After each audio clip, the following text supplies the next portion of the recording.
Foreigner बघा, foreigner. हे प्रदूषित समुद्र, तो कचरा आणि अख्खा विमलचा वास.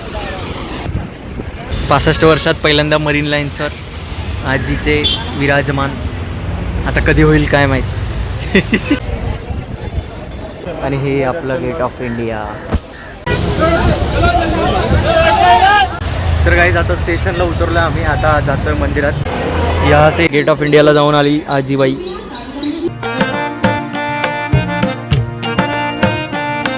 तर हाय गाईज, स्वागत आहे तुमचं एका नवीन ब्लॉगमध्ये. तर आज संडे आहे आणि मी आणि माझी फॅमिली, म्हणजे माझी आजी, मम्मी आणि दीदी आणि मी, आम्ही चौघं चाललो आहेत मुंबईमध्ये फिरायला. असंच नॉर्मल, म्हणजे सिद्धिविनायक वगैरे आजीला बघायचं होतं. आईची पण इच्छा होती, तर चला जाऊ असं ठरवलं. तर सिद्धिविनायक मंदिर बघू, त्यानंतर बघू पुढे काय फिक्स नाही आहे, कुठे जाणार काय जाणार. चर्चगेट वगैरे इकडे तिकडे, गेट ऑफ इंडिया बघू. पहिलं मेन तर सिद्धिविनायक मंदिर आहे, तर तिथे जायचा प्लॅन आहे. तर आम्ही रेडी झालो आहे. आता सकाळी 8ची ट्रेन आहे लोकल, त्याच्याने जाणार आहेत आम्ही. तर हा पूर्ण ब्लॉग मुंबई दर्शन एक हिसाबाने असणार आहे. तर चला सुरू करूया.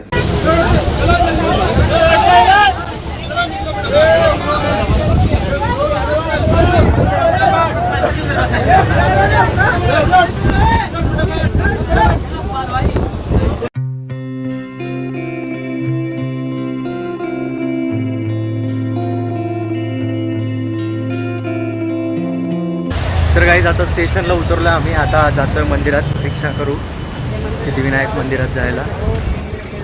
आणि आई, दिदी, मी, पप्पा आम्ही तर जाऊन आलो आहे. आजी पहिल्यांदा जाणार. आजी म्हणजे ही मम्मीची आई आहे, तुम्ही पाहिलं असेल 1-2 व्हिडिओमध्ये. आता जातोय आम्ही रिक्षा पकडायला. आज संडे आहे तरी फार गर्दी होती ट्रेनमध्ये बाई. तर गाईज आता बसलो आहे व्हॅनमध्ये. 1.5 किलोमीटर आहे तसं इथून. लगेच 5 मिनिटात पोहोचेल.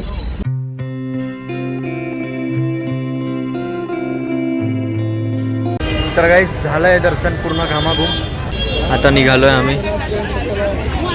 गर्दी बघा बाहेर. तर गाईस दादर स्टेशनला आलो आहे. आता आम्ही जातो आहे चर्चगेट आणि मग तिथून जाणार आम्ही गेट ऑफ इंडियाला आजीला फिरवायला. बाकी आई वगैरे आम्ही तर फिरलो आहे, तिथे. चला जाऊयात.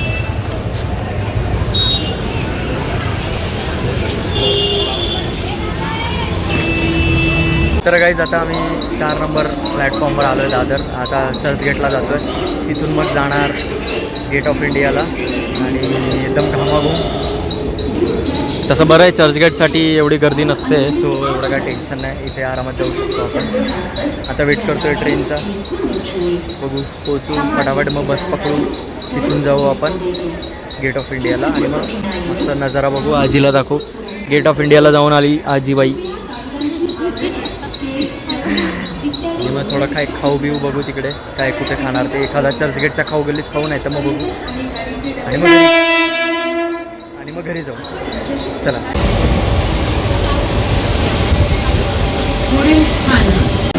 तर गाईज चर्चगेट आलं आहे. आता जाऊयात गेट ऑफ इंडिया. चलो.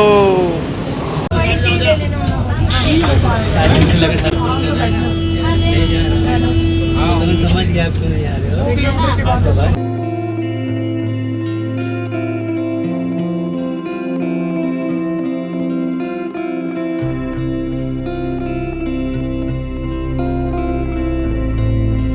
तर गाईज आलो आहेत गेट ऑफ इंडियाला.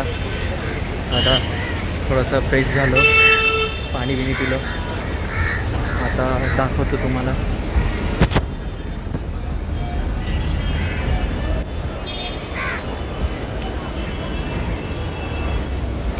भाई. आणि हे आपलं गेट ऑफ इंडिया.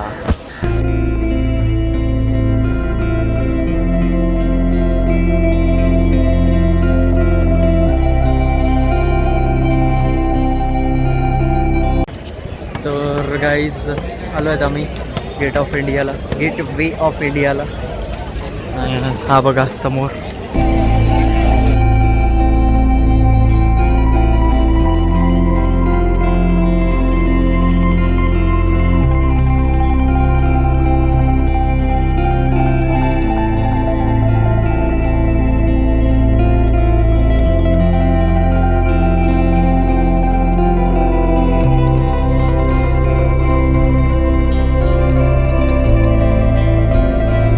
तर गाईज झालेत सगळे फोटो व्हिडिओ काढून.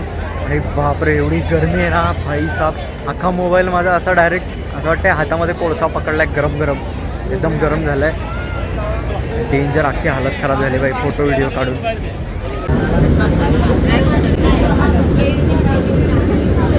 फॉरेनर बघा, फॉरेनर कुठे गाडी.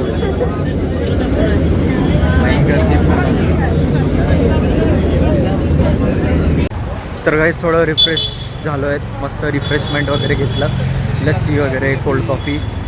आता जातो आहे आम्ही. आमची ट्रेन डायरेक्ट जी आहे बोईसरसाठी ती 2 तासानंतर आहे. तर आम्ही विचार केला की जवळच आहे मरीन लाईन्स, तर जाऊन येऊ, दाखवून येऊ. परत कधी येणं होईल यांचं काय माहीत, आईचं आणि आजीचं. तर आता जातो आहे, समोरच दिसतं आहे.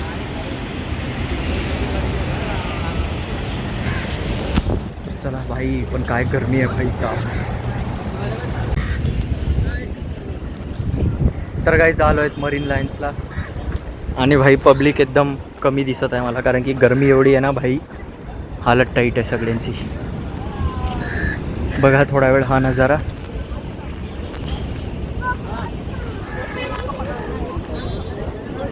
हे प्रदूषित समुद्र, तो कचरा,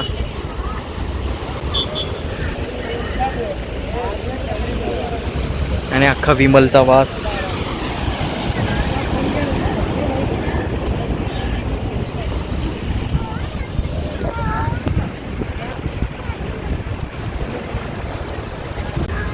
तर झाले आहेत भाई फोटो व्हिडिओ काढून मरीन लाईन्सवर. आजीचे मरीन लाईन्स आता जिंदगीमध्ये पुन्हा कधी येणं नाही होणार मला वाटते. झालं तर नशीब. 65 वय आहे, 65 वर्षात पहिल्यांदा मरीन लाईन्सवर आजीचे विराजमान. आता कधी होईल काय माहीत. चला आता निघूयात.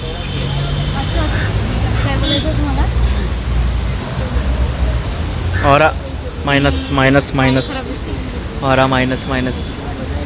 ब्लर किती भारी होतं यार मा याच्यामध्ये. नाही मी काय सांगत होती, जोक घे थोडा कॉमेडी. काय सांगत होती आम्ही की असंच आपल्या आजी, असंच आपल्या आजी बाबांना फिरवत राहा, असंच आपल्या आज्यांना फिरवत राहा. त्यांना कधी लाईफमध्ये फिरायला भेटत नाही. तर काहीच निघालो आहे मरीन लाईन्सवरनं. आता स्टेशनवर चाललो आहे. 1 तासात ट्रेन आहे आपली डायरेक्ट बोईसर. मस्त बसून जाऊ, कारण की चर्चगेटवरनं जागा भेटणं 100% शुअर आहे. सो बसून झोपून कसे पण जाऊ. आणि मला आशा आहे की हा व्हिडिओ तुम्हाला आवडला असेल. ज्याच्यात मी माझ्या फॅमिलीसोबत फिरायला आलो. मस्त सिद्धिविनायक दर्शन, नंतर मग गेटवे ऑफ इंडिया, आणि आता मरीन लाईन्स. तर जर हा व्हिडिओ आवडला तर लाईक करा, शेअर करा, सबस्क्राईब करा जर चॅनलवर तुम्ही नवे असाल तर. आणि बस असेच बनून राहा अजून नव्या व्हिडिओजसाठी. तोपर्यंत जय हिंद. भाई झाडाच्या खाली काय भारी वाटते यार. भाई मित्रांनो, झाडे लावा यार. खरंच उन्हात आल्यावर लगेच हालत टाईट होऊन जाते, आणि झाडाखाली आल्यावर दम सुकून. चला.